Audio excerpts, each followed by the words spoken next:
Hello, everyone, and welcome to the first Instagram Live video recording, I should say. I've never done it before. This is my first time. I don't even know if I'm going to like the Instagram Live, idea. It seems like you can't just download an app to your desktop that seemingly links Instagram in a simpler way. You have to go all through this complex way of figuring it out. So in the future, I might do Facebook and YouTube Live instead because I find it easier to do it that way, or just send a Zoom link. But today I wanted to talk about my new ebook, How to Make and Sell Short Films. I can't do a screen share, so I can share my iPhone though. Looks like this. And it's now up. Let me go back more. Oh, come on. And click on it. There we go. So, talking about the new ebook that just went on Instagram, just on Instagram Live today, talking about the ebook that's now on Amazon. It did fairly well for the free Kindle, deal that we've done. I was like number 4 in the entrepreneur section. So now I'm excited to release it. It's time to release it. It's one of my longest books that I've written. It's around 60 pages. And I just wanted to kind of jump through what it's about and talk about mainly any questions you guys have about filmmaking, and just go around, talking about film, everything film related. So the first chapter concerns just like instead of going into like a general introductory book about filmmaking, which it's very much not. It jumps into my thoughts when I started filmmaking and some of the first mistakes I was making. And a lot of those mistakes is just understanding business. And so I spent about, 4 years trying to make short films and understand the business end. And I was making a lot of mistakes along the way. And one of the biggest mistakes was making films for the sake of art, not having a budget sheet, and obviously that's the worst thing you can do. So the first couple films I didn't really have a budget sheet. We just kind of went out and shot something really cheap and assumed that whatever money was going to be thrown up was, it was going to be a good movie based on the story. So we spent more time in pre-production coming up with ideas. And then by the time we got to production, we'll shoot for about 2 to 4 days and, understand just the process of making movies. And one of the things we realized is, hey, the more time we're on set, the more money we're losing, the more time we're losing. So we have to get it right, in the beginning. And so when I went out to write the short films, I realized that, okay, if I can tell a story in 1 to 4 minutes, and if I do well, then I can make the next film a little bit longer. And so setting goals for yourself in the filmmaking world is really important, because if you don't set goals, then you're not going to achieve, you're not going to really understand more about the industry. You're not going to achieve what you want. And from the beginning, what was on my mind was selling the films. And a lot of people, I go on these message boards, they talk about, well, it's impossible to sell short films. You go on these Reddit threads and they talk about, you can only, throw up your movie on Amazon and hope that people buy it. And so I think one of the main, subjects I want to discuss is you can sell short films without trying to do that online through third-party sites. In fact, selling your film online through third-party sites, I think is a ripoff, because essentially they're saying, throw up your film and we'll give you a percentage.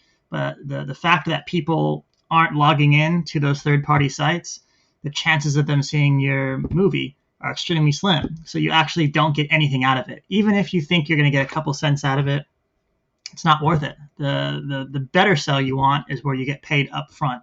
That's the best kind of sell you can make in filmmaking. If they're not paying you up front, it's a ripoff. And I've gone through so many scams. I've been to so many festivals, and there's always someone who's trying to, sell you typically to buy your film and trying to sell you something. And ultimately, if you're not getting paid up front, it's a ripoff. So always go for the contract that's going to pay you up front. Be sure you thoroughly read that contract and move forward. And there's a couple of studios who buy short films. Okay, I don't know how much they're buying now, but I did just my contract got renewed, which is awesome. So now it's playing in the UK. Now it's playing in Asia. So it's nice that my films are continuing to play. I'm still getting some money up front. And the cool thing about making short films and selling them is, look, all these the people in the industry, they're looking for someone long term. They don't want to invest in someone for one film. They want to make sure you're going to be doing this as a career. You're serious about it, and you're going to be more worthwhile doing more movies. And so essentially, it's not the movie that's going to make you a lot of money or any money at all. It's your name, because your name is going to sell the film. When people go to see movies, they see big stars and the names in the trailer for a reason, because that's what's going to sell. So you're not just selling the product, you're also selling your name. And that's a big component of just getting into the creative industry. It doesn't even have to be film related. Even showing your work at an art gallery, showing your work online. People want to know who you are and to better understand your craft, your style. And you can just kind of go down the list of like any kind of filmmaker. And all these filmmakers, like big names, Christopher Nolan, Quentin Tarantino, right? The moment you see their name, you're wanting to see that style. You're wanting to see that content that person is making. But if you didn't see the name on that film, you wouldn't even know what it's about. So your name in this industry will go a long way. So if there's any contracts where they try to not include you or not include your name, it's a ripoff. Don't do it. Luckily, I haven't come across that yet. And here's the thing about any kind of industry is I don't believe in luck. I believe that people are fortunate once they obtain an opportunity. And so from the beginning, I've always wanted to sell films. And it was just that mindset, just planting the seed of motivating myself to make films was, I think, the reason why I got the opportunity. And so, a lot of people in this industry also, maybe it goes through your mind once in a while. The phrase, fake it till you make it. It's a phrase that I don't believe in. I think it's misinterpreted. And I think the better way to look at it is make it till you make it, because people aren't trying to fake it to get into this industry to get something. Those people aren't going to, I don't want to say get into the industry because I don't believe in that either. Those people aren't going to be noticed. So if you have the thought, if you have the mindset, whatever it may be, you're closer to achieving that one thing that you're focused on. So making it to make it is taking the action and making the product, putting your mind to test, having goals, and jumping in and making it. All right, so a few people are in here now, so I don't want to keep talking, but I'll say hi to everybody. Hi, everyone. I'm promoting my new ebook. So far, for those of you who just jumped in, what the ebook is about is it's not any kind of introduction to filmmaking. It's more for people who are wanting to learn about the business and make and sell films. And so I always recommend starting out with short films. You don't want to, jump into a large pond and not know any of the fundamentals. So here's why I think short films are a good idea. Perhaps, usually studios aren't really buying films. I thought I was fortunate when I got to sell all of my short films, but the reality is the short films are going to establish your style. You're going to learn more about storytelling, and you're going to tell a story in your own way. The short films are your personal exercise to learn more about what it takes to even be on a set. I think the biggest things I learned on set was just the business end. I'm doing the budget sheet. I'm the writer, director, and producer.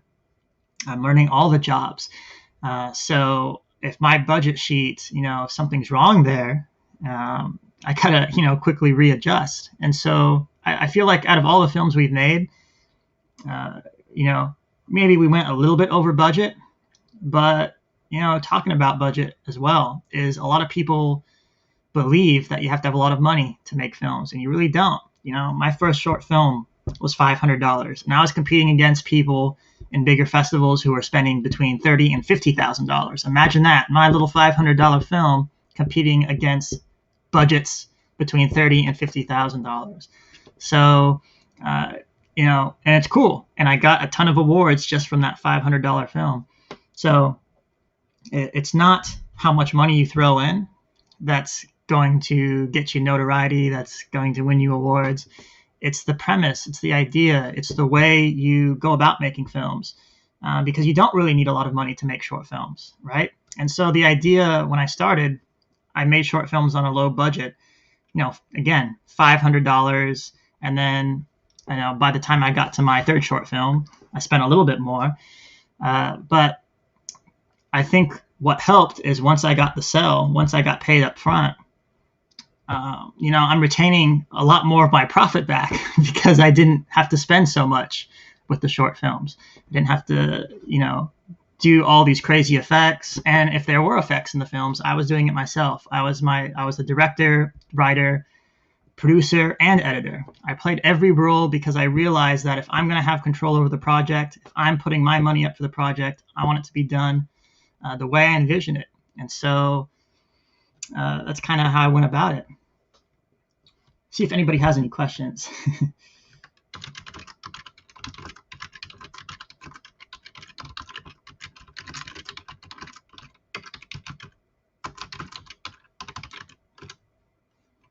Oh, I forgot the question mark. My director of photography is on right now. I don't know why he keeps stalking me. We're going on a hike tomorrow, so he's probably, really worried about me. How did you do it? Is his question. How did I do what?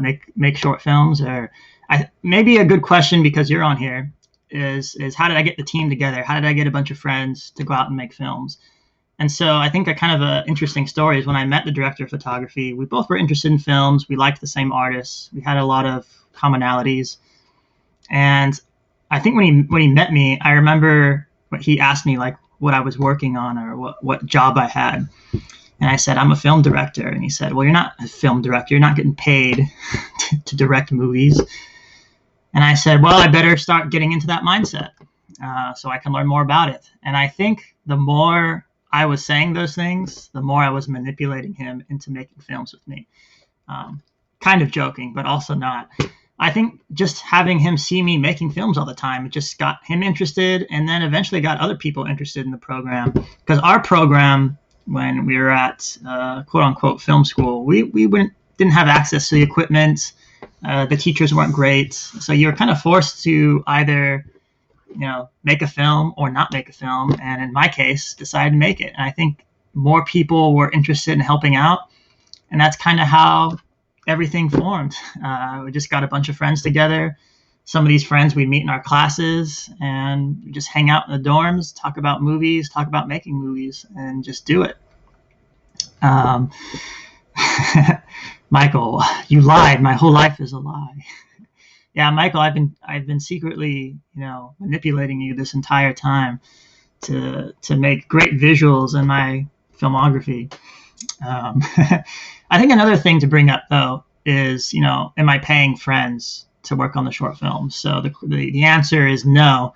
Everyone's working for free, and I think if you surround yourself with people who are just interested in being on a set, just interested in the experience, I think that's more rewarding to paying someone, because it's really hard to get on a film set. It's really hard to want to get paid for something that you have no experience in. So you're going to be working for free for a couple of years.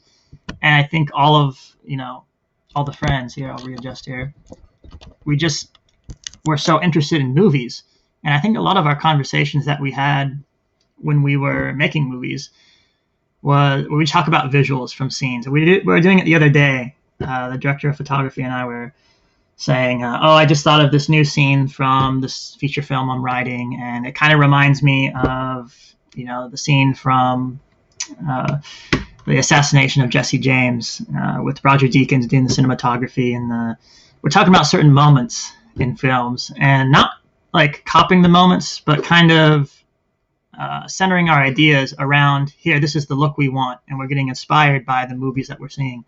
And actually, if you follow in my Instagram feed, I'll post screenshots of the short films, and a lot of my ideas are coming from paintings. I was really, someone who was interested in paintings when I was in high school. I wanted to be a painter in the beginning, and then, of course, realized I didn't have any skill in working in that field.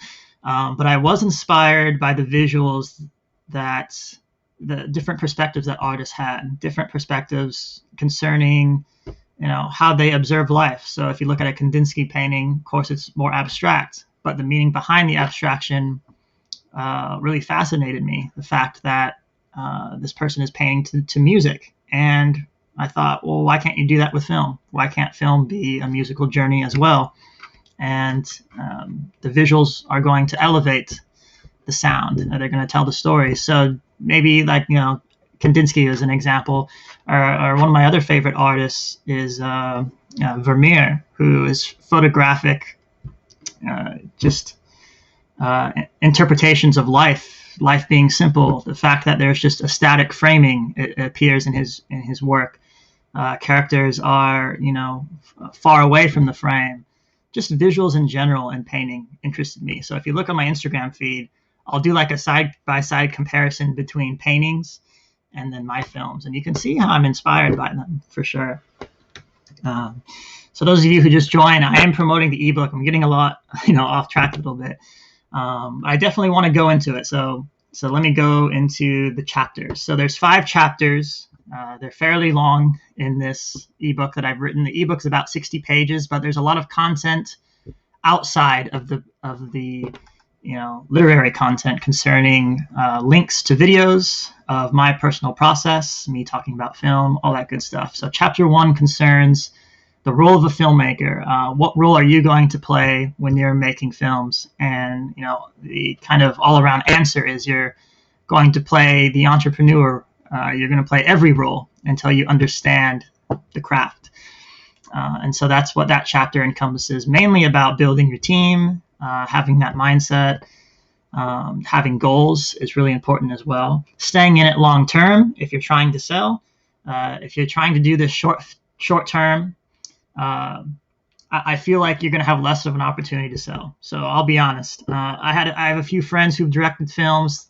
They have larger budgets than I have. They got the same deal as I did, and they emailed me, Paul, the deal I got is not very much.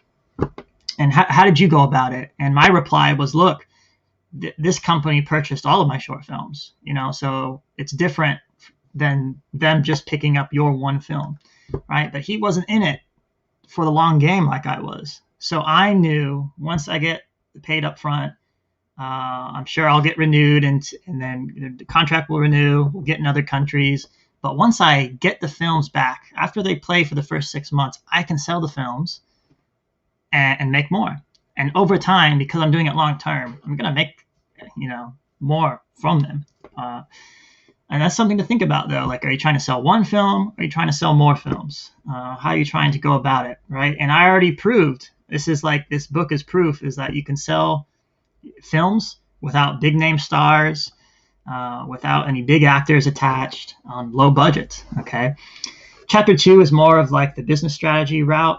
What are you planning to do with your film career if you're trying to get into the industry, or you're trying to just learn more about filmmaking? And for me, if you haven't noticed, if you've watched my short films, the similarity is there's not too much dialogue. The reason why there's not too much dialogue is I believe in pure cinema, kind of like this Hitchcockian way of telling stories through visuals, and having the visuals very much tell the story. And so, yes, I like music, and the music is telling the story. And so audio for me isn't as big as a deal, and recording audio is a pain in the butt. So the first couple films I did, I couldn't afford this expensive microphone, so mostly make the film silent or re-record the sounds.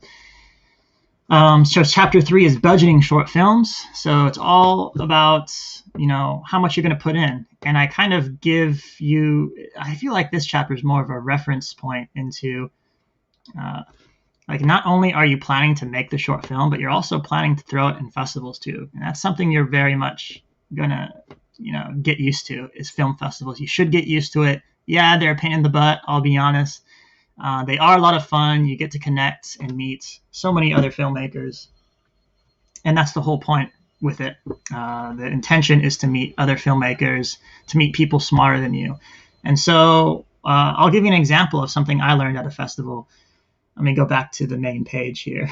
I kind of jumped away from everyone. I think the big thing I learned at a festival, I was in LA. It was the Burbank Film Festival. I was talking to this guy. He's a little bit older. He was nicely dressed.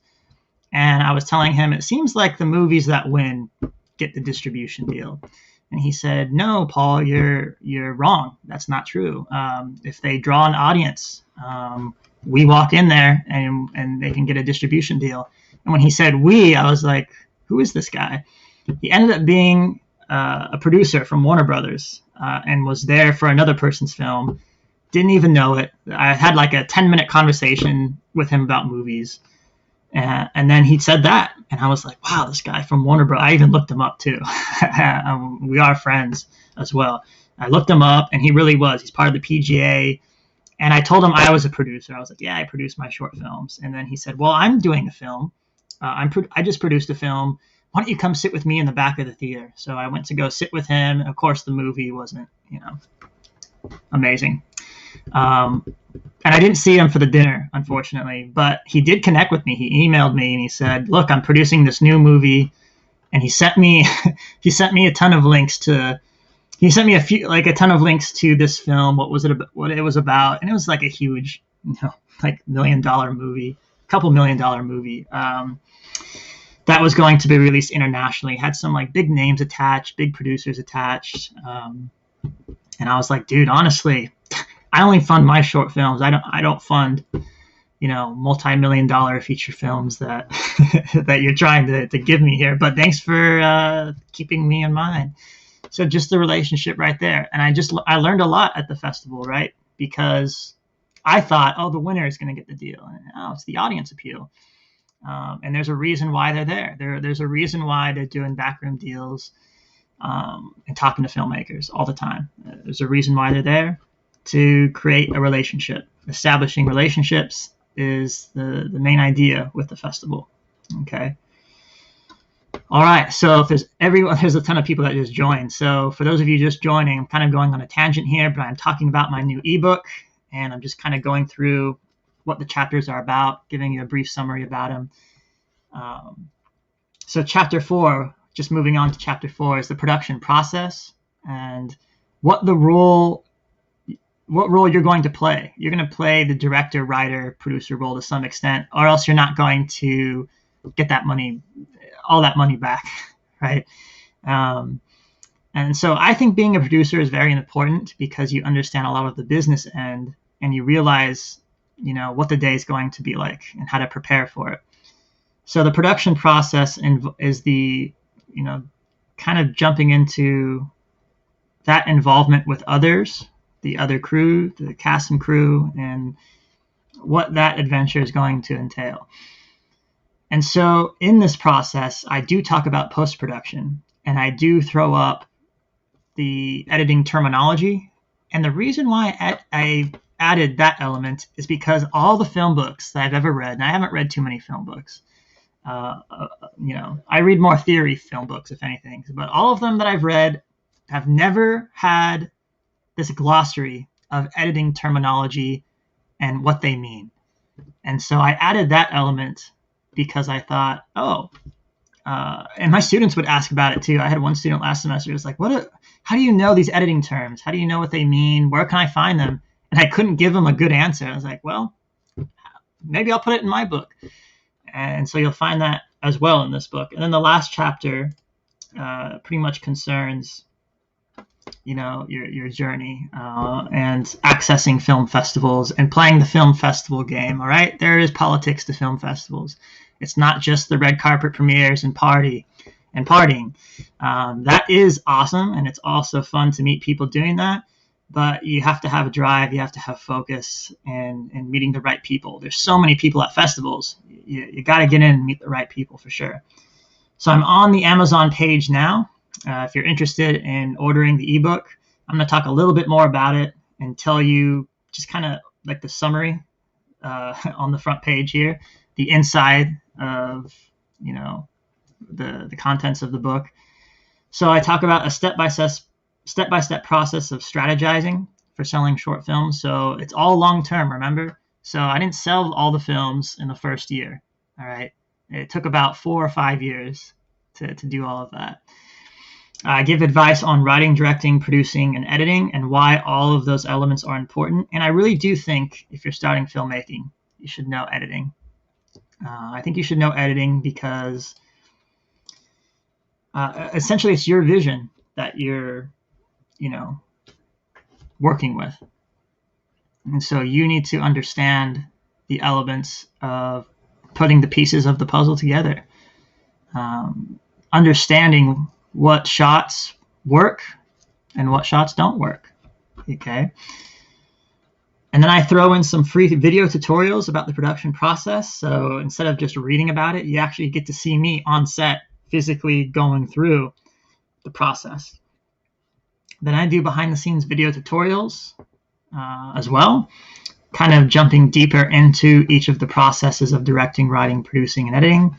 Again, I go through editing terminology, accessing film festivals, and I think the flaw that most people have when they first make a film, they jump into the festival circuit, is they think, oh, if I get all these hundreds of awards, that will make me look good. No, nobody cares about that. It's not about the first year festivals, not about the second year festivals. All the lower end festivals suck. They're not going to get you, much anywhere. They are going to help you get into larger festivals, depending on the ones you enter in. So I think some people, they would enter everywhere, and then whatever win they would get, they would keep entering in that state.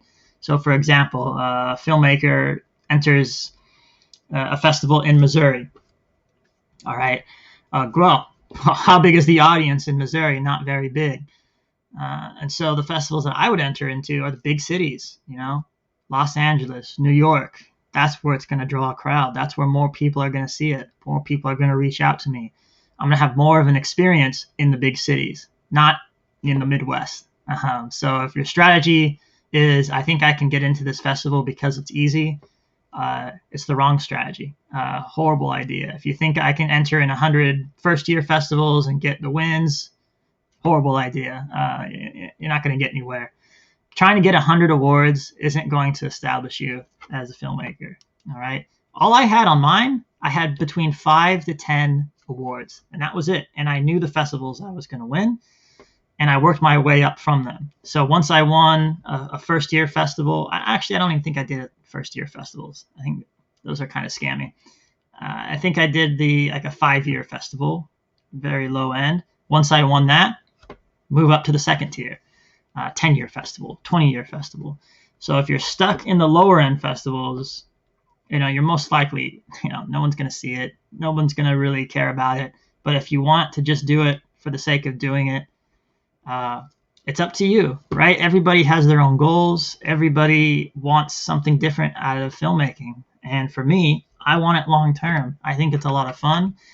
I think working with small budgets is very realistic, especially when you're starting out and just working your way up.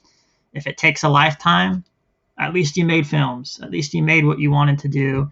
And I'm really happy that the short films that have sold have all been, my vision. Everything that you see in the film is, it was written on paper. It was conceived, from my imagination. And it feels really good to see that on screen and shared with the world, honestly, right now.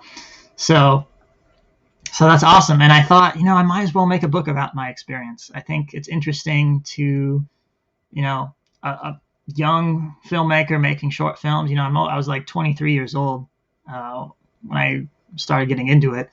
Seeing how a young filmmaker makes short films and sells them, is experience. It's something to tell other people about. It's to get everybody else's hopes up. And I think what was getting all of us down when we were making these short films is, they're never going to sell. We don't know how to sell. There's no studios buying them. So this book clarifies, yes, there is a way to sell. There is a strategy. It's not just throwing them up on Amazon and hoping your friends buy it.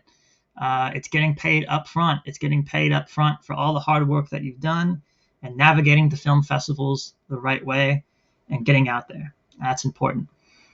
Okay, so if there's any questions right now, feel free to write them into the comments. If not, then I think we'll end the session. It actually went longer than I thought.